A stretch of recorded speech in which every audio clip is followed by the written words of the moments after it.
honest with you, I don't respect hyper-independent women. I understand how they can become hyper-independent, but I'm really a proponent of partnership. So I'm, by all means, always going to denounce any, because I would never be pro hyper-independent man. I think a responsible man who can handle his responsibilities independently should be respected, because as a man, you need to be able to lead yourself to lead a family. But I'm not going to be okay with my daughters or my mom or anybody being hyper independent, because hyper independence is toxic. It's fueled behind I don't need you, and I'm going to show you I don't need you, and it's not natural. So I would never be okay with seeing a cat barking. Right. I'm like, oh, the cat barking, yo, like you should get. I'm be like, get that fucking cat away from me. That's like, what the fuck is that's not, it's not natural, it's not normal. Now, does it mean that a person shouldn't be self-sufficient, being able to do for themselves in the event that they don't have nobody else? You should be self-sufficient. But hyper-independence means that you chose independence, you stand for it, and you're basically denouncing partnership. And I'm not. I'm pro be together. Absolutely. And I've always thought about it even before I had a daughter, where it's like, when it's going to be my way, like, I want to raise you to be sufficient, that you can depend on yourself, that you can handle situations, have critical thinking skills, but you're not, and I don't want to feel like I'm setting a standard that, like, oh, my daddy can do it, I don't need no nigga. It's like, no, like, need that nigga. Yeah. Need that nigga. I just want to set the standards to know that, no, this is where someone can meet at, but I don't mean they got, like, no, just know what your value is, know what you can expect, and have a standard. But still, be able to depend on somebody, be able to work with someone, be able to work with a partner. There's nothing wrong with that. Like, why go out your way to just be this fucking loner and shit like that? Like, I want to ask Amanda something that you probably feel like you instill. I'm gonna say a type of thing that I instilled into my daughter at 16, but I want to hear some of the things you tell your daughter as a mom. So, like, for me, with my daughter, she's 16. She's approaching those ages of, she's dating a little bit, but she's approaching those real ages where this thing becomes a real conversation. So, just to kind of set her standard, right, versus it being like what she expect and it becoming unrealistic, I tell her, like, I'd never expect a man to cater to what you want, right? But the standard is for any man you're dealing with to be able to take care of your needs. Like, right now, I'm your dad. It's my responsibility to take care of what you need. Like, what you need right now, her needs is very basic. Phone bill, little money, stuff like that. But once you get to a certain point, if you're talking about cosmetic maintenance and different things like that, those are things that you want to buy yourself. Those are things that you're going to have to work for. Like, you have a job now. I'm not going to open my wallet every time you want something. But you working for what you want, that's completely up to you.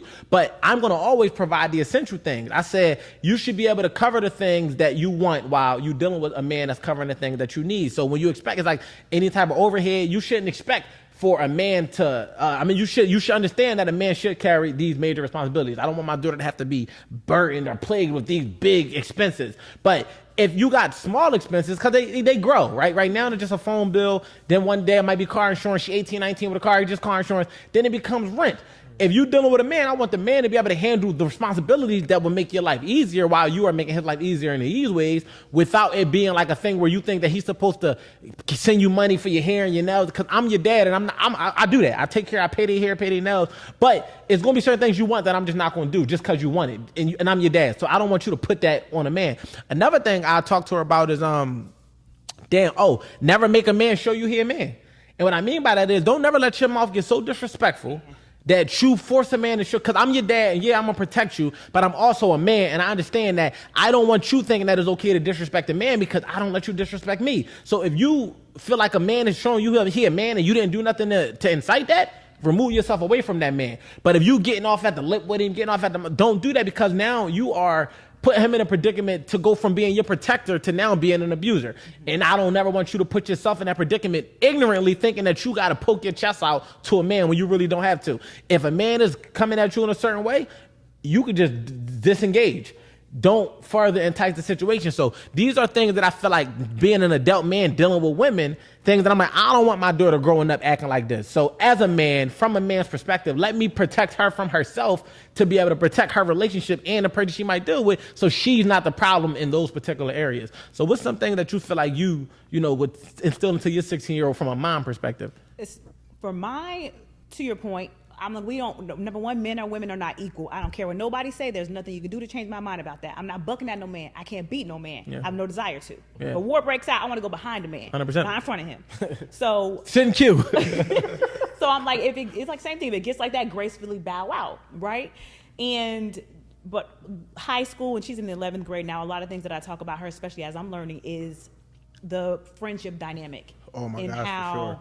How that goes. So she's been burnt a couple times, which is good. She needs the experience, but I'm like, you have to understand, which I'm glad. I'm not knocking, again, the little girls that go to high school with their lace fronts and their lashes. If that's your prerogative, that's cool.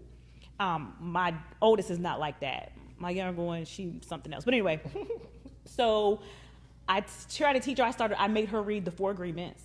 I have her listen to Emotional Intelligent Habits to try and love herself and not fall where I fell as far as not knowing my value and being insecure. So I try to teach her to be always kind. I said, people will be mad at you just because you shine bright. She smiles, she's happy, she'll light up a room like I do. So I teach her, everybody's not your friend. Like your mama do, baby. Yeah, you know, we don't share. It's a genetic. We don't get mad. We don't fight over boys. We stay kind and we gracefully bow out. The most important thing, if my daughter can do anything else, is I would teach her, like Rick Ross said, he wished he would have took more L's.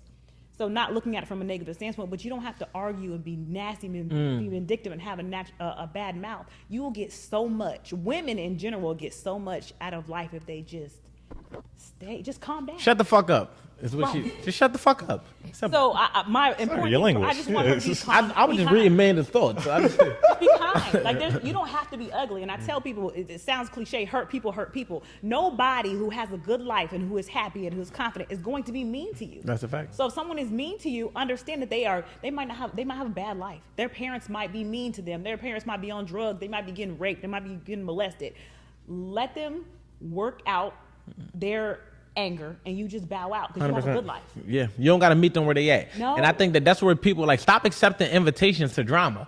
Like you can literally just reject it. Like, you know what? Like you said, you have something going on. You're projecting it onto me. Instead of me accepting that invitation, I'm going to kindly reject to attend that party of misery. So with that being the case, I'm going to walk past that opportunity to react or respond in a way you reacting because it's one of 2 ways this is going to happen. You're either going to meet me where I'm at and I'm going to raise the level of the conversation, or I'm going to stay where I'm at and you're going to stay where you at and we never going to connect to begin with. But what tends to happen is people allow for their lower vibration to be pulled down and sucked into an argument or to a debate or to some type of feud that they didn't even sign up for. Going back to what I always say, going into it with the end in mind, if I don't want to argue, I'm not arguing with you. I didn't come into this conversation to argue. I'm not going to allow it to make me argue with you. If I came in to be understood, then that's what I'm trying to leave up being understood. And if I can't be, then I'm willing to leave it there before I allow it to go from me coming in to be understood to me leaving off being disrespectful. And I do that in friendships, I do that in relationships, I do that in every type of conversation or interaction because I'm understanding that we all have a decision to make. And if you decide to lead with negativity or lead with bullshit, I don't have to then decide to match your energy. Right. I'm bringing you to where I'm at on this frequency or we just won't vibe. And I'm cool with that. And it's like, I was just telling my daughter on the phone yesterday, like everybody is not going to understand you and that's okay. Like, don't, because she was talking about shutting down from opening up and, you know, feeling misunderstood. And then, you know, I'm like, I see you got this thing where you close off, but you got to understand, you got a big personality and not even personality, a big presence because she's very reserved. She has a big presence. So I'm like, if a motherfucking wolf walk into the room and go in a corner, it's still a wolf.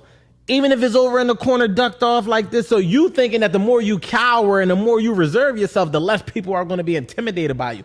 They still going to look at you and know that you're a wolf. It's still a wolf in the room. And if you understand that you have no reason to tuck your tail or put your head down because it's not up to you if they get inspired or intimidated. It's up to you to show up and be you and know you as much as possible so that room don't change you. And, you know, that was one of the conversations we had yesterday because I want to know, like, you don't got to shut down or dim who you are to try to be accepted. Not saying that that's exactly what she was doing, but I can see it being that trajectory in the event that it continues to happen. No, be okay with making people uncomfortable if you're not intentionally making them uncomfortable. Like if my presence bothers you, that just should be a warning or telltale sign that you have things that you want to work on within self. Now, if I'm directly affecting you, that's different. But if I'm just existing and my existence bothers your existence, then something about your existence within self has to change because I'm not coming down to that vibration. And that's for you to work out, not me. Not me. Yeah. You know what I mean? I want her to know that. Yeah. You know what I'm saying? But yeah, take us